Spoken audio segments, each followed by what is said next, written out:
नमस्कार मित्रों और प्रिय छात्रों, योग दर्शन की कक्षा में आपका पुनः स्वागत है। आज हम चर्चा करेंगे चित्त वृत्तियों की और उनके साधन, उनके निरोध के साधन।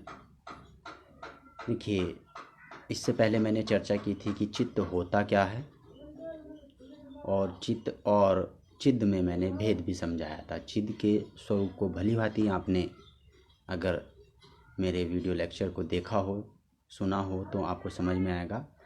अब देखिए, चित्त वृत्तियाँ क्या हैं। हमारे चित्त में जो उठने वाले विभिन्न प्रकार के विचार हैं वही चित्त वृत्तियाँ हैं। वृत्ति जो है व्रत शब्द से बना है और व्रत का अर्थ होता है घेरा, सर्कल। तो विचार भी चित्त में एक सर्कल की भांति, तरंग की भांति उठते हैं, उत्पन्न होते हैं। जैसे आप देखेंगे कि तालाब में कंकड़ फेंकने पर जो लहरें हैं पानी की, वो एक सर्कल में कंकड़ वाले केंद्र से चारों तरफ बहती हैं। उसी प्रकार मस्तिष्क में जैसे ही कोई विषय उसके संपर्क में आता है इंद्रियों के माध्यम से, तो चित्त में वही विचार जब उठते हैं उससे संबंधित, तो उनको हम वृत्तियाँ कहते हैं। या ये कहा जाए कि मन और चित्त इन विचारों का ही रूपांतर है। यानी कि अगर हम मन की या चित्त की कल्पना करने लगें जनरली, तो हम विचार, चैतन्यता या चिंतन के अलावा कुछ नहीं पाते हैं। तो इस तरह से चित्त की जो वृत्तियां हैं वो एक तरह से हमारे मन में या चित्त में उठने वाले विभिन्न प्रकार के विचार हैं। उसमें हमारे सब भावनाएं, संवेग, हमारे इमोशंस, सब कुछ उसी के अंतर्गत, कल्पना, स्मृति, इच्छाएं, सब कुछ उसके अंतर्गत आ जाती हैं। अब ये जो वृत्तियां होती हैं ये क्लिष्ट और अक्लिष्ट दो प्रकार भेद की होती हैं। वैसे तो वृत्तियाँ 5 प्रकार की होती हैं, लेकिन क्लिष्ट और अक्लिष्ट रूप वाली होती हैं। व्रत है पंचतः, क्लिष्ट है, अक्लिष्ट है। यानी कि 5 प्रकार की जो वृत्तियाँ हैं वो क्लिष्ट और अक्लिष्ट रूप से भी 2 प्रकार होने के कारण टोटल 10 प्रकार होते हैं। अब ये व्रत है पंचतः, क्लिष्ट है, अक्लिष्टता है क्या? देखिए, क्लिष्ट वृत्ति उन्हें कहते हैं जो वृत्ति हमें संसार की ओर ले जाती हैं, संसार के विषयों की ओर खींचती हैं, आसक्त करती हैं और योग के विपरीत जाती हैं। उन्हें हम क्लिष्ट वृत्ति कहते हैं। चूँकि क्लिष्ट का दूसरा अर्थ होता है दुख या दुखदाई, और अक्लिष्ट का अर्थ होता है अदुखदाई। तो जब भी हम विषयों की ओर भागते हैं या हमारा चित्त या वृत्तियाँ विषयों की ओर हमारे चित्त को ले जाती हैं, तो उन्हें क्लिष्ट वृत्ति या दुखदाई वृत्ति कहते हैं, क्योंकि आगे चलकर उनसे हमें दुख मिलता है। और जो वृत्तियाँ, जो वही वृत्ति हमें योग मार्ग में ले जाएं, योग की साधनाओं में प्रवृत्त करें, तो उन्हें हम अक्लिष्ट कहते हैं, क्योंकि इनसे हमें दुखों से छुटकारा मिलता है आगे मोक्ष की प्राप्ति या कैवल्य की प्राप्ति होने पर। इसलिए क्लिष्ट और अक्लिष्ट दोनों प्रकार की कही गई हैं। सभी प्रकार की वृत्तियाँ दोनों प्रकार की होती हैं, क्लिष्ट भी और अक्लिष्ट भी। इसलिए जो 5 प्रकार की वृत्तियाँ हैं वो कुल मिलाकर के 10 प्रकार की हो जाती हैं, क्लिष्ट और अक्लिष्ट भेद होने से। अब वो 5 प्रकार की जो वृत्तियाँ हैं उसमें ये भी बताया गया कि हमारा इन वृत्तियों के अनुरूप रहता है। यानी कि जो दृष्टा है वृत्ति सारूप्य मित्रत्र, यानी कि जब चित्त की उत्पत्ति होती है तो चित्त में जो आत्मा का प्रतिबिंब है, या जो दृष्टा है, जो पुरुष है, वो इन वृत्तियों के अनुरूप कर्ता और भोक्ता बन जाता है। वो अपने को आसक्त समझता है, जबकि वो उसकी वास्तविकता नहीं है। वास्तव में पुरुष क्या कहा है, मैंने चित्त के स्वरूप में मैंने बताया था कि वास्तव में चित्त क्या है, पुरुष है जो है वो निष्क्रिय है, अकर्ता है, अभोक्ता है और अपरिणामी है। ठीक है। और जो प्रकृति मैंने बताई थी वही सक्रिय होती है, परिणामी होती है। तो अब चित्त जब होता है तो दृष्टा जो है जब चित्त के रूप में अपने आप को देखता है तो वो वृत्ति के सदृश देखता है। जैसा वृत्ति चलेगी, जैसा वृत्ति बहेगी, जैसा उसको लेके जाएगी, वैसा ही दृष्टा भी अनुभव करेगा, बहेगा, उसके साथ साथ भोगेगा। अगर दुख है तो उसको दुख लगेगा, सुख है तो उसको सुख लगेगा। कर्ता और भोक्ता कहलाएगा चित्त। और ये दृष्टा को महसूस होता है और ये वास्तव में एक भ्रम मात्र होता है, क्योंकि वो उसका स्वरूप नहीं होता है। अब ये वृत्तियाँ जो होती है वो 5 प्रकार की होती हैं। क्लिष्ट और क्लिष्ट रूप जाता है, लेकिन वो 5 प्रकार क्या क्या हैं? प्रमाण, विपर्य, विकल्प, निद्रा और स्मृति। प्रमाण, विपर्य, विकल्प, निद्रा, स्मृति है। प्रमाण जो फर्स्ट वृत्ति है वो प्रमाण वृत्ति है। जिन साधनों से हमें ज्ञान प्राप्त होता है उन साधनों को हम प्रमाण कहते हैं। कोई भी किसी भी तरह का ज्ञान हमें जो प्राप्त होता है उन साधनों को हम प्रमाण कहते हैं। वो प्रमाण 3 प्रकार के होते हैं: प्रत्यक्ष, अनुमान और आगम। प्रत्यक्ष, अनुमान, आगम प्रमाणानि।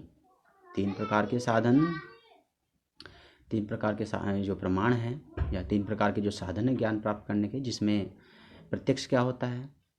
जो इंद्रियों से हमें अनुभव होता है, जो ज्ञान होता है हमारी 5 ज्ञानेंद्रियों से, और आंतरिक प्रत्यक्ष होता है हमारे मन से, उसे हम प्रत्यक्ष कहते हैं। प्रति अक्ष यानी कि जो अक्ष के, यानी कि जो हमारी आँखों के सामने हो। तो आँखों के साथ साथ अन्य इंद्रियों को भी ले लिया जाता है, उसमें मन के प्रत्यक्ष भी आते हैं, सुख दुख की अनुभूति भी आती है। तो प्रत्यक्ष जो है वो इंद्रियों द्वारा प्राप्त होने वाला ज्ञान है। और अनुमान, अनुमान अनुमयते इति अनुमानम,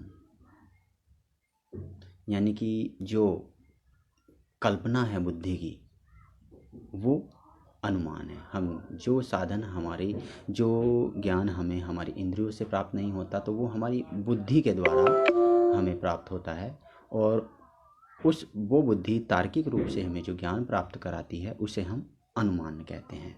अनुमान यानी कि प्रत्यक्ष के पश्चात होने वाला ज्ञान, प्रत्यक्ष के बाद, और उसमें कोई ना कोई हेतु प्रत्यक्ष के रूप में अवश्य रहता है। आगम, आगम शब्द प्रमाण को कहते हैं। आप तो उपदेश है शब्द है, न्याय ने इसकी ये व्याख्या की है, यानी कि जो आप तो पुरुषों के वचन वह शब्द हैं। आप पुरुष वो पुरुष हैं जिन्होंने वास्तविकता को जान लिया हो, जिसने साक्षात कर लिया हो रियलिटी से, सत्यता से। उनके कथनों को, उनके वचनों को आप्त पुरुष कहा गया है। इसके साथ साथ जो हमारे धर्म ग्रंथ हैं, शास्त्र हैं, उनमें जो बातें कही गई हैं वो भी शब्द के अंतर्गत आती हैं। तो इसलिए ये जो ने योग सूत्र में 3 प्रकार के प्रमाण बताए हैं। जो वृत्ति है वो दूसरी वृत्ति है विपर्य वृत्ति। विपर्य अर्थात मिथ्या ज्ञान। इसका सूत्र बताया है विपर्यो मिथ्या ज्ञानम तद्रूप प्रतिष्ठम, यानी कि एक वस्तु का अन्य वस्तु में मिलावट होना, भ्रम होना, आरोपित होना मिथ्या ज्ञान कहलाता है, विपर्य ज्ञान कहलाता है। जैसे सीप में चांदी का भ्रम, रस्सी में सर्प का भ्रम, यानी कि जो है नहीं है वो प्रतीत होना। अब ये इसका कारण कुछ भी हो सकता है, हमारा इंद्रिय प्रत्यक्ष भी होता है, यानी कि जो त्रुटिपूर्ण प्रत्यक्ष भी हो सकता है, या कोई अन्य कारण भी हो सकता है, परंतु वो क्या है? एक तरह का भ्रम है, मिथ्या ज्ञान है। तीसरी जो वृत्ति है वो है विकल्प वृत्ति। शब्द ज्ञान अनुपाति वस्तु शून्य विकल्प है, यानी कि जो है नहीं है, शब्द ज्ञान के साथ साथ होने वाला ऐसा काल्पनिक ज्ञान जो है वो कल्पना या विकल्प वृत्ति कहलाती है। यानी कि जो हमें प्रत्यक्ष से या अनुमान से नहीं होता है, वो शब्द ज्ञान से होने वाला जो अनुमान है, जो साथ साथ होने वाला है शब्द ज्ञान के, उस तरह की कल्पनाएं ही जो हैं विकल्प वृत्ति हैं। होती नहीं है वास्तव में, लेकिन हम कल्पना, जैसे कवियों की जो अनेक कल्पनाएं होती हैं वो सब हैं। और जैसे कि बंध्यापुत्र है, आकाश कुसुम है, ये क्या है, एक तरह की कल्पना है जो है नहीं है लेकिन कल्पना कर लेते हैं, अनेक ऐसे ज्ञान हैं। तो ये भी एक वृत्ति है।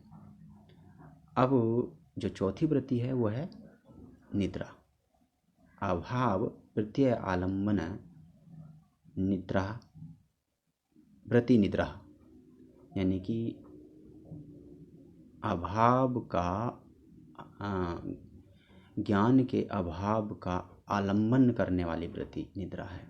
देखिए, जब हम नींद में होते हैं तो हमें कोई भी ज्ञान नहीं होता है, इसे हम ज्ञान का अभाव कहते हैं। परंतु उस ज्ञान के अभाव की भी जगने पर हमें प्रतीति होती है, यानी कि उस ज्ञान के अभाव की भी हमें प्रतीति होती रहती है। जब हम उठते हैं सोकर तो उसका प्रमाण ये है कि हम कहते हैं आज मुझे बहुत अच्छी नींद आई, आज मैं बहुत अच्छा सोया। तो क्या है कि हमें कुछ ना कुछ निद्रा में भी अनुभव होता है, प्रतीत होता है। इसलिए वहाँ ज्ञान का अभाव तो नहीं होता है लेकिन कुछ प्रतीत होता है।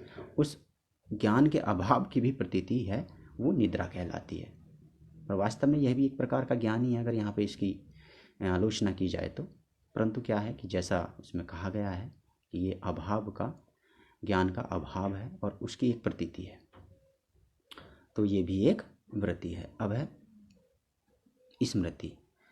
अनुभूत विषया संप्रमोष स्मृति, यानी कि अनुभव किए हुए, पूर्व में अनुभव किए हुए विषयों का पुनः हमारे चित्त में उजागर होना, उद्भूत होना स्मृति कहलाता है। देखिए, हमारे चित्त में अनेक प्रकार के संस्कार जो जन्मों जन्मांतरों के पिछले अनुभवों के संस्कार होते हैं, वो कार के रूप में, छाप के रूप में स्थित होते हैं। तो जब वो पुनः किसी धारा लेकर जब वो पुनः उजागर होते हैं, जागृत होते हैं, तो उन्हें हम स्मृति कहते हैं। स्मृति चित्त के संस्कारों का पुनः उजागर या पुनः उद्बुद्ध होना, पुनः प्रबोध होना है, पास्ट के, भूत के अनुभवों का। तो ये 5 प्रकार की